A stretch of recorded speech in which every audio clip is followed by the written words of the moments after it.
నమస్కారం NS news కి స్వాగతం. నా పేరు ఉషా. ముందుగా ముఖ్యాంశాలు. తుడుందెబ్బ రాష్ట్ర వర్కింగ్ ప్రెసిడెంట్ గుర్రాల రవీందర్ ఎన్ఎస్టీవీతో మాట్లాడుతూ కరీంనగర్ జిల్లా కేంద్రంలోని ఎక్సైజ్ శాఖలో అధికారుల వైఖరిలో నిర్లక్ష్యత కళ్లకు కట్టినట్లు కనిపిస్తున్నదని, గతంలో జిల్లా ఎక్సైజ్ అధికారి మాట్లాడుతూ పర్మిట్ రూముల నిర్వహణ విషయంలో నిబంధనలను ఉల్లంఘించిన విషయంలో మద్యం వ్యాపారులు నిర్వహిస్తున్న నిర్లక్ష్య వైఖరి తమ దృష్టికి రాలేదని, ఎటువంటి ఫిర్యాదులు లేవని చెప్పడంలో వారి నిర్లక్ష్య ధోరణి ప్రజలు గుర్తించాలని, అధికారులు చేస్తున్న నిర్లక్ష్యపు పనులు ప్రభుత్వానికి మచ్చ తెచ్చేలా ఉన్నాయని, ప్రభుత్వ అధికారులందరూ ప్రభుత్వం వైపు ఉన్నారా లేక ప్రతిపక్షం వైపు ఉన్నారా అనే విధంగా వ్యవహరిస్తున్నారని, ఇట్టి విషయంపై ముఖ్యమంత్రి మరియు ఉన్నతాధికారులు వెంటనే స్పందించి న్యాయ విచారణ జరిపించి ఎవరైతే ప్రభుత్వ నియమ నిబంధనలను తుంగలో తొక్కుతున్నారో వారిపై ఉక్కుపాదం మోపాలని,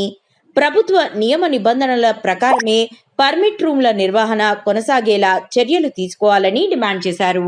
ముందుగా ఎన్ఎస్టీవీ మీడియా మిత్రులకు ఉద్యమవందనాలు తెలుపుకుంటూ, అయ్యా ముఖ్యమంత్రి గారు, దాదాపు మేము చాలా సమస్యల మీద అధికారుల దృష్టిలోకి తీసుకుపోతా ఉన్నాం. కానీ ఏ ఒక్క అధికారి ఐఏఎస్ కాంచెలు పెడితే ఐపీఎస్ కాంచెలు పెట్టిన కింది స్థాయి అధికారులు, చివరికి ఎక్సైజ్ అధికారులు కూడా ఎక్కడ కూడా స్పందన లేదు. ప్రభుత్వము కాంగ్రెస్ ప్రభుత్వమే, కాకపోతే అధికారులు మాత్రం మరి అలా బీఆర్ఎస్ అధికారులుగానే వివరిస్తూ ఉన్నారు.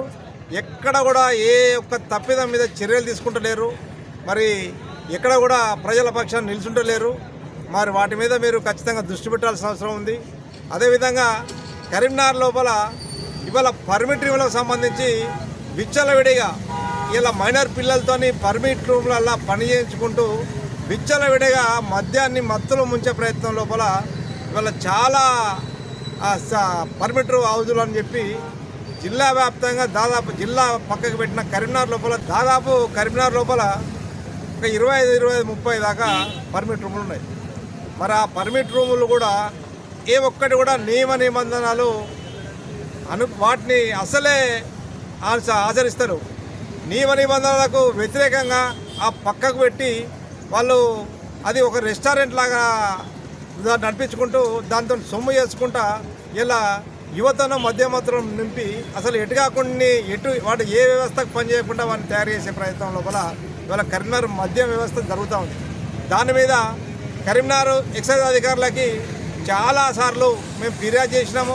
తర్వాత మేము మీడియా ముఖంగా కూడా చెప్పడం జరిగింది.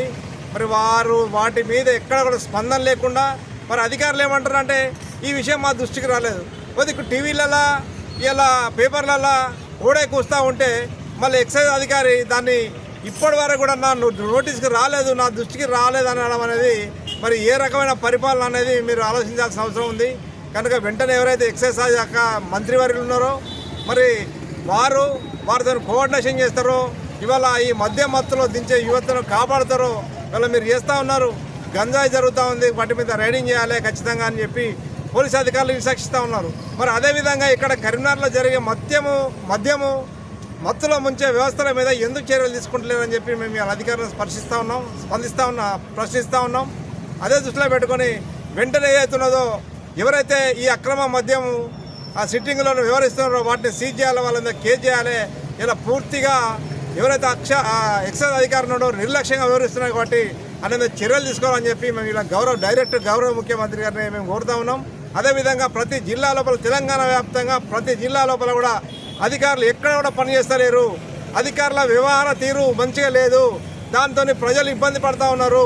ప్రజల పక్షాన మీరున్నారు కానీ అధికారులు లేకపోవడంగా ప్రజలు చాలా ఇబ్బందులు పడుతూ ఉన్నారు. ఇవాళ అదేవిధంగా భూములు ఎక్కడ పడితే అక్కడ కబ్జాలు ఈ రకంగా ఎక్కడ పడితే అక్కడ అన్యాయాలు జరుగుతూ ఉన్నాయి. దాన్ని ఖచ్చితంగా మీరు పర్యవేక్షించాల్సిన అవసరం ఉంది. అవసరమైతే మళ్ళీ ఇక్కడ సంబంధిత జిల్లాల ఐపీఎస్ అధికారులతో ఎక్సైజ్ అధికారులతో మీటింగ్ పెట్టి మీరు నియమ నిబంధనలను పూర్తి స్థాయిలో ప్రజలకు తెలిసే విధంగా మీరు ఒక సర్క్యులర్ జారీ చేసి ఎవరైతే ఈ అన్ని అక్రమాలకు పాల్పడుతున్నారో వాళ్ళ మీద చర్యలు తీసుకోవాలని చెప్పి మేము గౌరవ ముఖ్యమంత్రి కోరుతా ఉన్నాం. నా పేరు గుర్రాల Ravinder, Tudumdebba state working president.